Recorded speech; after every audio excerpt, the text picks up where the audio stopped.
नमस्कार मेरे बच्चों, स्वागत है आपका एक बार फिर से आपके अपने ऑनलाइन प्लेटफॉर्म यूट्यूब चैनल पर। तो आप सबका स्वागत करता हूं एक बार फिर से। तो बच्चे आज अपन करने वाले हैं विषय विज्ञान यानी कि सब्जेक्ट साइंस के अंतर्गत अपन करेंगे आज नमूना प्रश्न पत्र यानी कि सैंपल पेपर। ठीक है, तो इसका जो पूर्णांक रहने वाला है बच्चे, इसका पूर्णांक जो रहेगा वो रहेगा 80 नंबर का। कितना रहेगा पूर्णांक? जो मैक्सिमम मार्क्स है वो आपके 80 नंबर का ये रहने वाला है।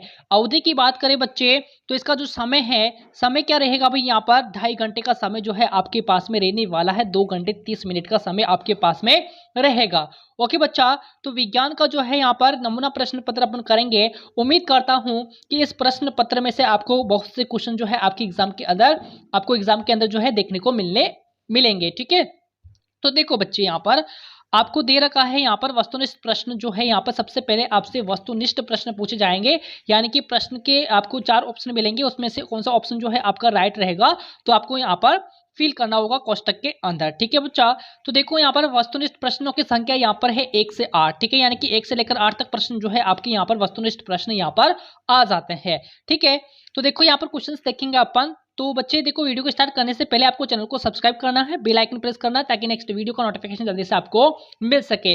इस चैनल के माध्यम से आपको जो है जितनी भी आपकी वर्कशीट है, कार्य पुस्तिकाएं हैं, कार्यपत्रों के सॉल्यूशन भी इसमें इस यूट्यूब चैनल पर करवाए जाते हैं। तो चैनल को जिसने सब्सक्राइब नहीं किया है वो चैनल को सब्सक्राइब करेंगे और बेल आइकन प्रेस कर लेंगे ताकि नेक्स्ट वीडियो का नोटिफिकेशन जल्दी से आपको मिल सके। बच्चे लाइक भी आपको करना है एंड कमेंट भी, प्यारा सा कमेंट भी आपको करना है। ठीक है ना, तो देखो सबसे पहले अपन वस्तुनिष्ठ प्रश्न करेंगे। यहाँ पर पहला क्वेश्चन है बच्चा कि निम्न में से सिंचाई की आधुनिक विधि है। आपसे पूछा है यहाँ पर आधुनिक विधि, यहाँ पर पूछा है तो आपको बताना है कि सिंचाई की आधुनिक विधि यहाँ पर कौन सी आ जाएगी। क्या ढेकली है, क्या रहट है, गिरनी है या फिर ड्रिप तंत्र है? तो कौन सी है भी यहाँ पर आधुनिक विधि? वो आ जाएगी आपकी ड्रिप तंत्र। ठीक है, यहाँ पर जो है आपको विकल्प से जो होगा आपको फिल करना होगा। ठीक है, तो इंग्लिश के अंदर क्या हो जाएगा आपका? Drip system. ठीक है, यानी कि सी ऑप्शन। ओके बच्चे, अगला देखेंगे अपन क्वेश्चन नंबर 2 है यहाँ पर आपका कि विशेष क्षेत्र में पाए जाने वाले पेड़ पौधे कहलाते हैं। बताओ बच्चा, यहाँ पर क्या कहलाते हैं? विशेष क्षेत्र के अंदर पाए जाने वाले जो पेड़ पौधे होते हैं ये क्या कहलाते हैं? क्या प्राणी जात कहलाते हैं, क्या वनस्पति जात, विशेष क्षेत्र या फिर संकटापन्न जंतु कहलाते हैं? क्या कहलाते हैं बच्चे? यहाँ पर जो विशेष क्षेत्र में पाए जाते हैं ना पेड़ पौधे, वो जो कहलाते हैं वनस्पति जात कहलाते हैं, यानी कि फ्लोरा। क्या कहलाते हैं? फ्लोरा, वनस्पति जात। ठीक है, यहाँ पर आपको बी ऑप्शन फिल करना है, यहाँ पर आपको बी करना है भाई। ठीक है, तो इस यहाँ पर जो आंसर होगा क्या होगा?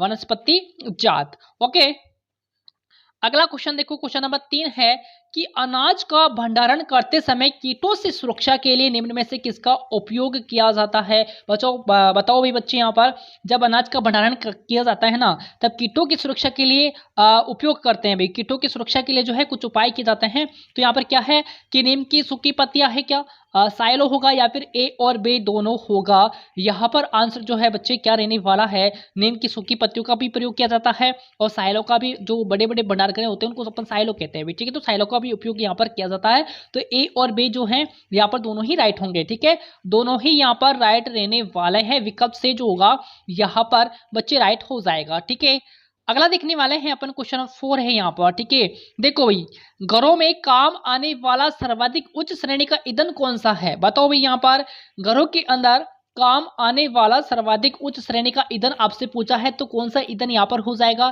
क्या लकड़ी है, क्या कोयला है, क्या केरोसिन है या फिर एलपीजी है? बताओ भी क्या होगा यहाँ पर घरों के अंदर काम में आने वाला सर्वाधिक उच्च श्रेणी का ईंधन यदि आपसे पूछे बच्चे तो आपको बताना है एलपीजी। ठीक है, आपको कमेंट करके बताना है कि एलपीजी का पूरा नाम क्या होता है। कमेंट करके जरूर बताएंगे एलपीजी का पूरा नाम। एग्जाम के अंदर भी आपसे पूछा जा सकेगा। ओके, पूछा जा सकता है, तो आपको कमेंट करके क्या बताना है? एलपीजी का पूरा नाम आपको बताना है। ओके बच्चे, तो यहां पर हो जाएगा एलपीजी। ओके, अगला देखेंगे क्वेश्चन नंबर 5। देखो क्वेश्चन नंबर 5 क्या कहता है कि वर्तमान में पक्की सड़कों के निर्माण में कोलतार के स्थान पर किस पेट्रोलियम उत्पाद का प्रयोग किया जाता है? रे बताओ भाई, किस उत्पाद का प्रयोग किया जाता है? क्या बिटुमेन का, क्या पैराफिन मोम का या फिर डीजल या फिर स्नेहक तेल का प्रयोग किया जाता है?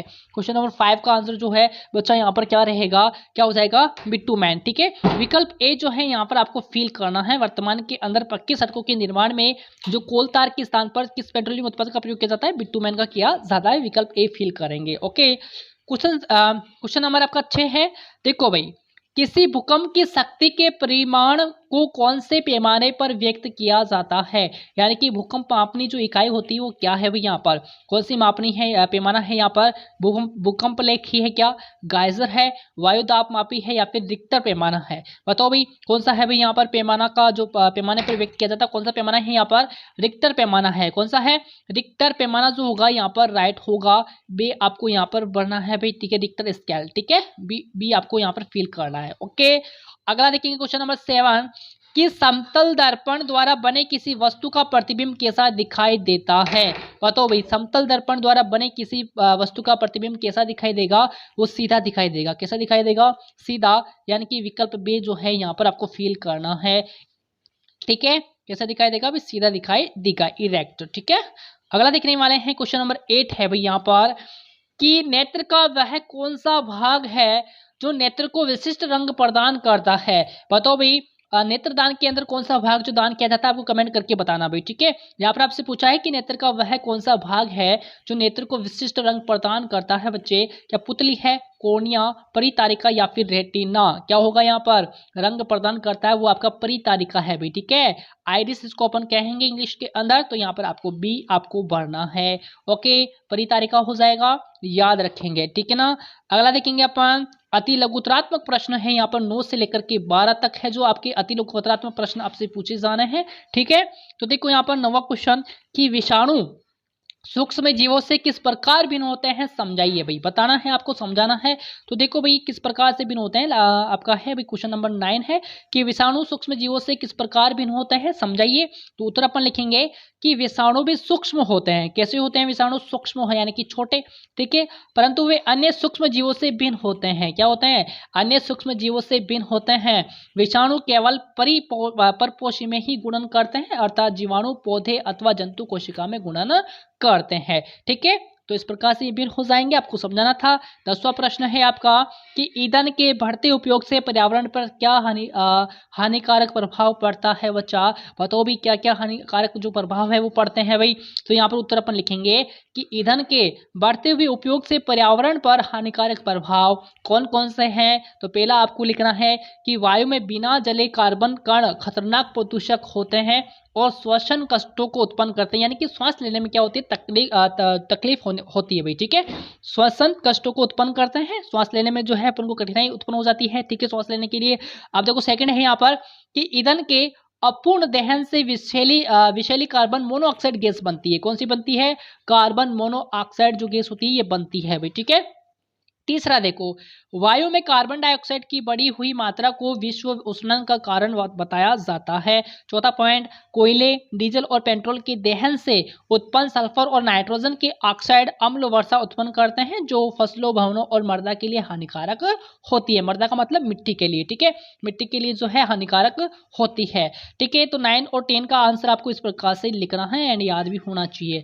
अगला क्वेश्चन देखेंगे अपन, आपका ये हो गया 11 नंबर क्वेश्चन है कि परख नली, कौन सी नली, परख नली शिशु के जन्म के लिए किस तकनीक का प्रयोग किया जाता है, विच आपको बताना है in used for the birth of test tube baby, ठीक है। तो यहाँ पर क्या होगा, टेक्निक, ठीक है, which technique is used for the birth of test tube baby, ठीक है। तो परख नली शिशु के जन्म के लिए किस तकनीक का प्रयोग किया जाता है भाई, तो IVF तकनीक का प्रयोग किया जाता है। कौन सी तकनीक का, IVF तकनीक का प्रयोग किया जाता है।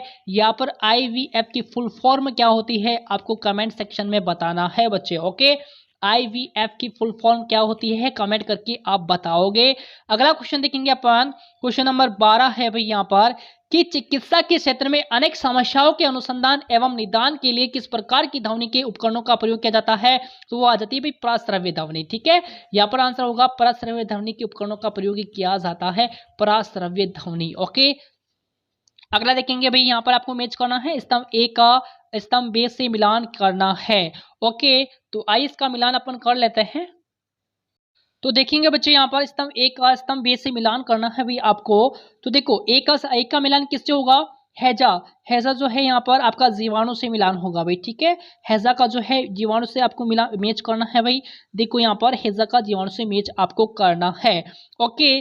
प्रतिजैविक की बात करें तो ये आपका होगा प्रतिजैविक का जो होगा स्ट्रेप्टोमाइसिन, ठीक है, स्ट्रेप्टोमाइसिन से होगा, ओके बच्चे। कवक की बात करें कवक की बात करें है अपन, कवक की बात करें बच्चे तो आपका होगा गेहूं की यस्ट, ठीक है, कवक यानी कि गेहूं की रस्ट होगा, ठीक है। और पोलियो, पोलियो की बात करें तो जीवाणु, ठीक है, पोलियो सॉरी वायरस होगा, ठीक है, पोलियो वायरस से फैलता है। ओके, तो इस प्रकार आपको मैच करना है। हैजा, हैजा हो जाएगा आपका जीवाणु से, प्रतिजैविक हो जाएगा आपका स्टेप्टोमाइसिन, और कवक होगा गेहूं की रस्ट, और पोलियो हो जाएगा वायरस, ठीक है। तो इस प्रकार से जो है आपको यहाँ पर मैच करना, क्वेश्चन इंपॉर्टेंट है भैया आपके लिए। ओके, अगला देखें, आज भी अगला देखेंगे अपन, ये आपका मैच हो चुका है। तीव्र दहन व श्वेत दहन में अंतर लिखिए। आपको क्या बताना है यहाँ पर बच्चा कि तीव्र दहन व स्वतः दहन में अंतर आपको यहाँ पर बताना है। तो आइए अपन लिख लेते हैं भाई अंतर। तो देखेंगे अपन स्वतः तीव्र दहन व स्वतः दहन में अंतर लिखे, तो सबसे पहले अपन तीव्र दहन में बता देते हैं।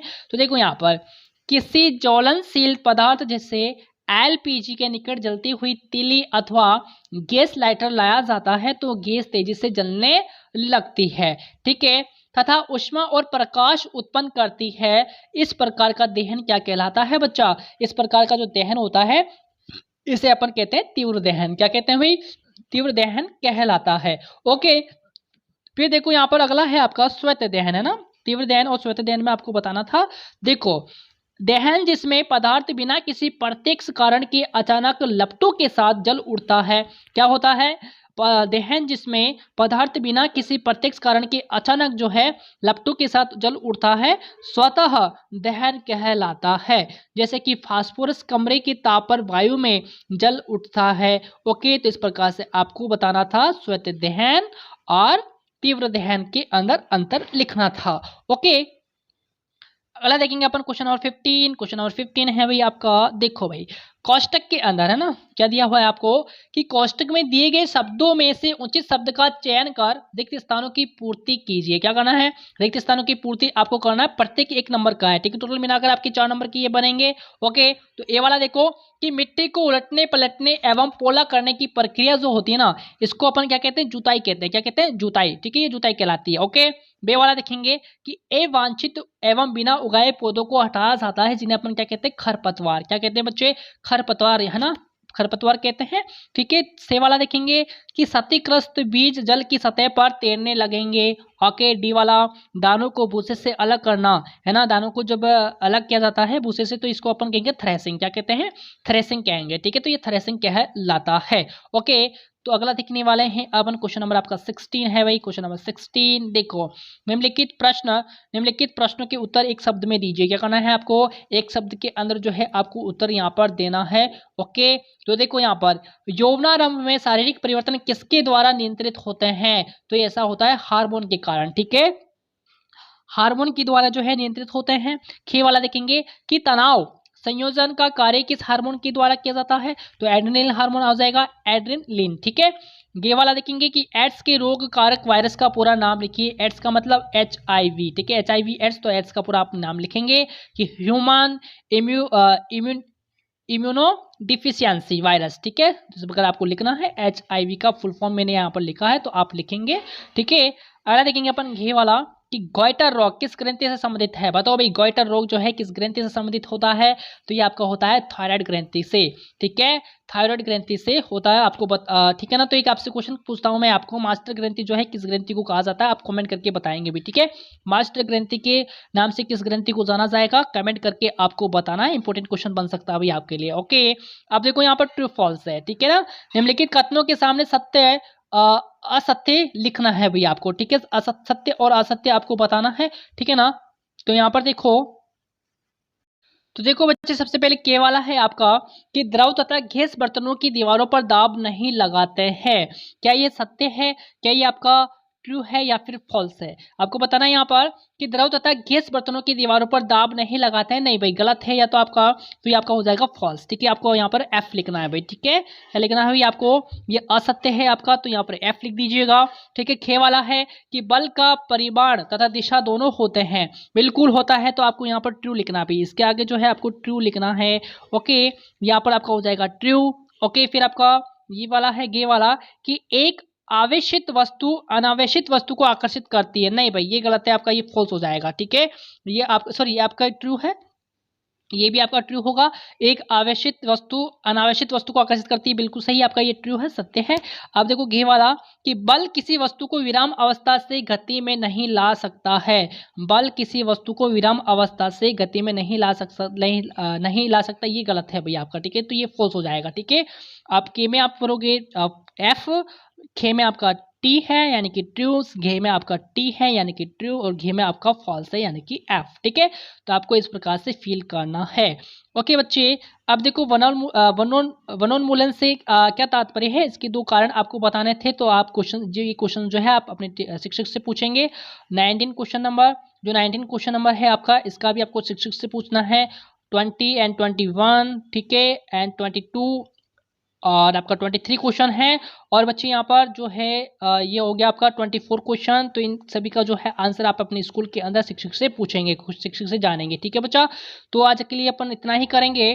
तो नेक्स्ट जो है मॉडल पेपर मैथ का करवाने वाला हूँ आपको, तो चाहिए तो जल्दी से चैनल को सब्सक्राइब कर लीजिए, बेल आइकन प्रेस कर लीजिए ताकि नेक्स्ट वीडियो का नोटिफिकेशन जल्दी से आपको मिल सके।